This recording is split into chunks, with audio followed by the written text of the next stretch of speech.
Another evening at home, you find yourself opening the apps again. Hundreds of profiles, all these guys right there at your fingertips. Yet, somehow, you've never felt more disconnected. If this feels familiar, many of us are in the same boat. Today, I'll show you why it happens, what it does to your brain, and, here's the key part, how to break free from this cycle. Plus, I'll share something about these apps that could completely change your experience of them. When you open any dating app, boom, hundreds of guys right there. And while that might seem great at first, it actually makes it harder to find a real date. They call it the paradox of choice. When you have too many options, you end up stuck, like those restaurants that have a huge book for a menu. With hundreds of dishes to choose from, it's overwhelming.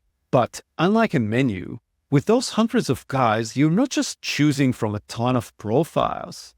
You're also trying to figure out who's actually relationship material, who's real, who's actually single. So we end up browsing endlessly, wasting a ton of time and energy on irrelevant profiles. But it gets worse than that. With this almost endless menu of guys, we're left wondering if someone better might be just one more swipe away. So, instead of giving a real chance to that guy who seems nice enough, instead of that, we keep searching because what if? And yeah, when I hear guys complaining about how everyone's so picky these days, I wonder if they've become just as choosy themselves without even realizing it.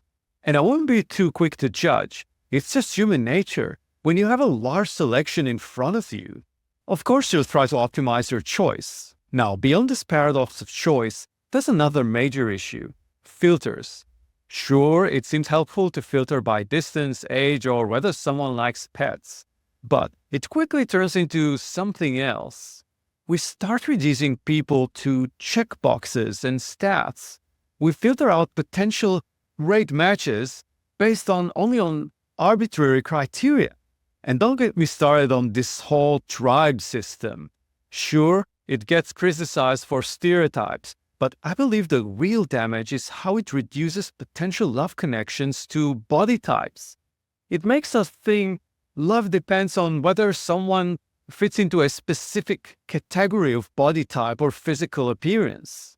Unfortunately, this has become so normal that most of us don't even notice we're doing it. And there's something even more concerning about how these apps affect us.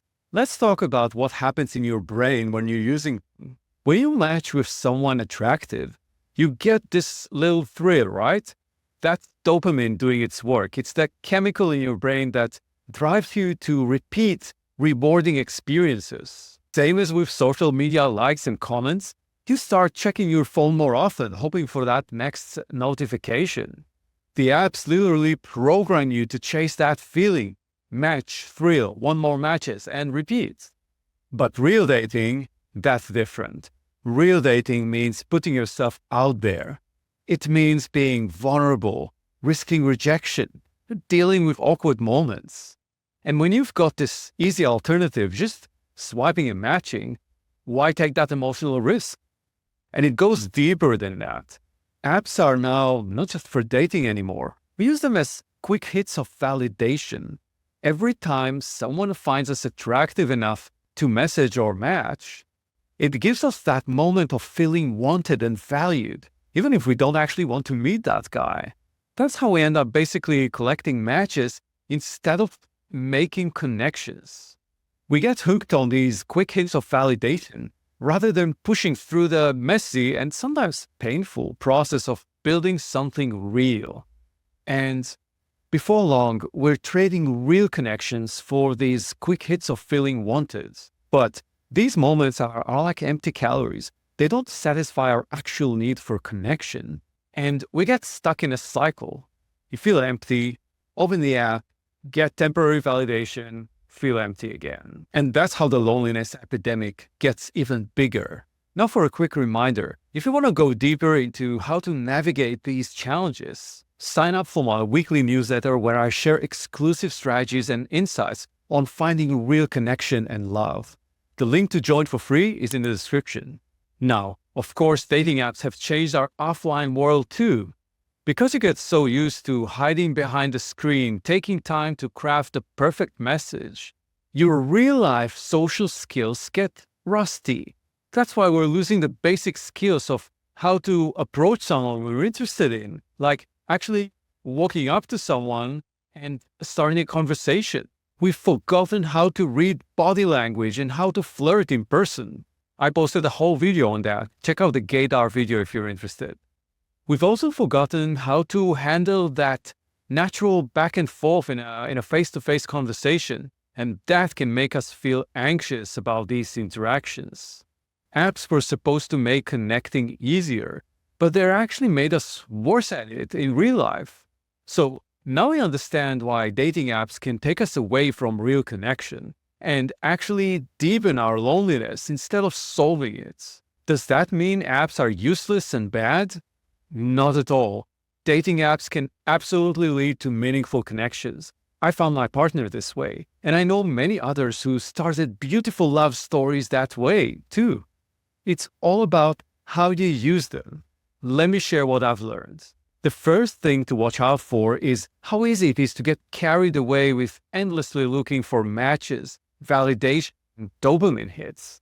So be sure to avoid this trap by being more mindful and intentional while you're on the app. Filters are there not to present you with perfect matches, but instead, I would open them up to explore what else is out there. And when you do match with someone interesting, try and meet up sooner rather than later.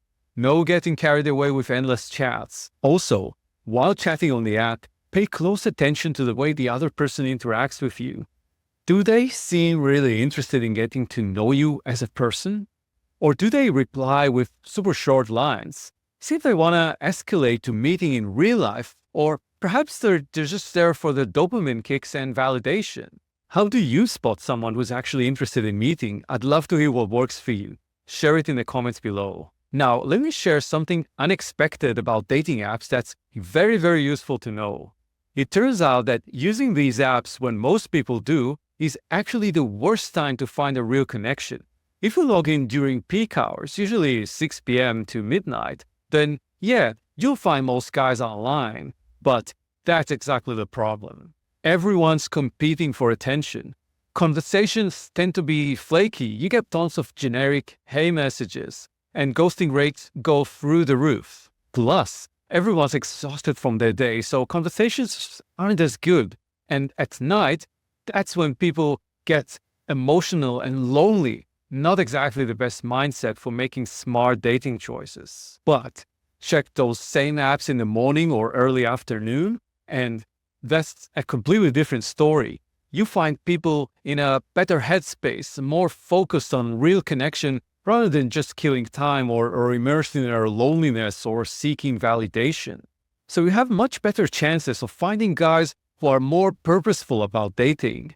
Conversations are better quality, response rates are higher, and these conversations are way more likely to turn into actual dates. And remember, apps should be just one way to meet people, not the only way. Here's the reality.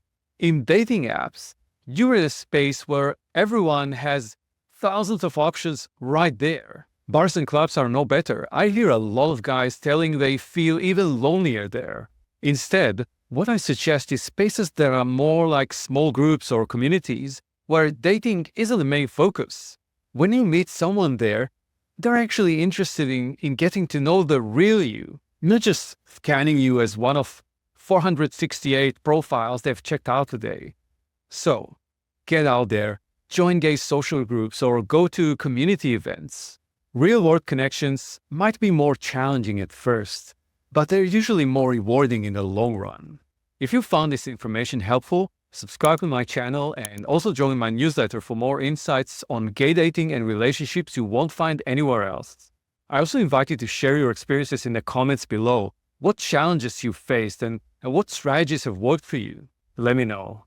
Until next time, love you all. Bye-bye.